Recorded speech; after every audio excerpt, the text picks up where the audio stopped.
तो प्यारे बच्चों, पिछली कक्षा में हमने कैमरे में बंद अपाहिज कविता रघुवीर सहाय द्वारा रचित है, इसके पहले पद्यांश की सप्रसंग व्याख्या हमने की थी। आज हम इसके दूसरे पद्यांश की व्याख्या करेंगे। तो पहली कक्षा में हमने कैसे जो है सप्रसंग व्याख्या की जाती है, इन सभी के बारे में मैंने आपको बताया था। तो यहाँ भी कवि रघुवीर सहाय जी ने दूरदर्शन कर्मियों की संवेदनहीनता और क्रूरता का वर्णन किया है कि वे एक अपाहिज व्यक्ति को कैमरे के सामने लेकर आते हैं और उससे इस तरह के बेतुके प्रश्न पूछकर उसके दुख को अत्यधिक बढ़ा देते हैं। तो यहाँ भी देखिए, हम इसका प्रसंग पहले के जैसे ही करेंगे। इसकी व्याख्या देखिए। सोचिए, बताइए, जो दूरदर्शन कर्मी है, संचालक हैं, वो उस अपाहिज व्यक्ति को सोचकर बताने के लिए कहते हैं कि आप सोचिए और उसके बाद हमें बताइए आपको अपाहिज होकर कैसा लगता है। आप अपाहिज हैं तो अपाहिज होकर आपको कैसा अनुभव होता है, कैसा लगता है।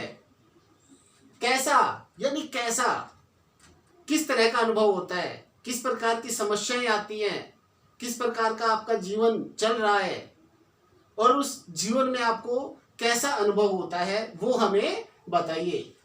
यानी कि कैसा लगता है इसके बारे में हमें बताइए।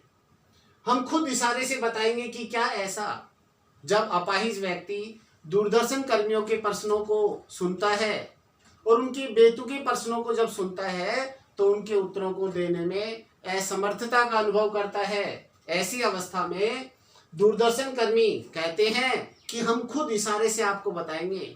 अर्थात एक अपाहिज व्यक्ति के जीवन में जो समस्याएं होती है, जो कष्ट होते हैं, वो दूरदर्शन कर्मी उसे इशारे से बताते हैं ताकि अपाहिज व्यक्ति कैमरे के सामने वो सब बता सके और वह कार्यक्रम सफल हो सके।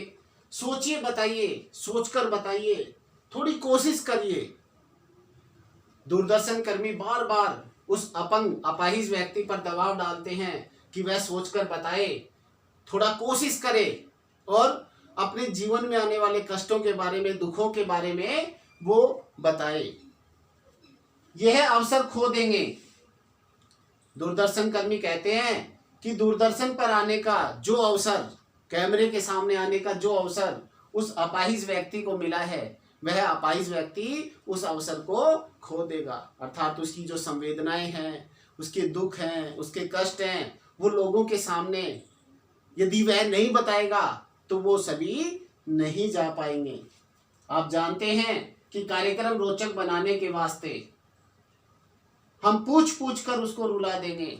आगे दूरदर्शन कर्मी कहते हैं कि हमें अपने कार्यक्रम को अधिक से अधिक रोचक बनाना है और आप सभी इस बात को जानते हैं कि कार्यक्रम को रोचक बनाने के लिए हम अपाहिज व्यक्ति से ऐसे बेतुके प्रश्न पूछेंगे कि वह रोने लगेगा। इंतजार करते हैं आप भी उसके रो पड़ने का, और जो दर्शक वर्ग ये कार्यक्रम देख रहा होता है वो भी उसके रो पड़ने का इंतजार करते हैं। यह प्रश्न पूछा नहीं जाएगा, लेकिन इस प्रकार का जो प्रश्न है वो उस अपाहिज व्यक्ति से नहीं पूछा जाएगा, बल्कि उससे तो उसके जीवन से संबंधित ऐसे बेतुके प्रश्न किए जाएंगे जो उसके जीवन की दुख, कष्ट और पीड़ा को और अधिक बढ़ा देंगे। तो कहने का भाव है जिसमें कवि रघुवीर सहाय जी ने एक अपाहिज व्यक्ति की पीड़ा, कष्ट आदि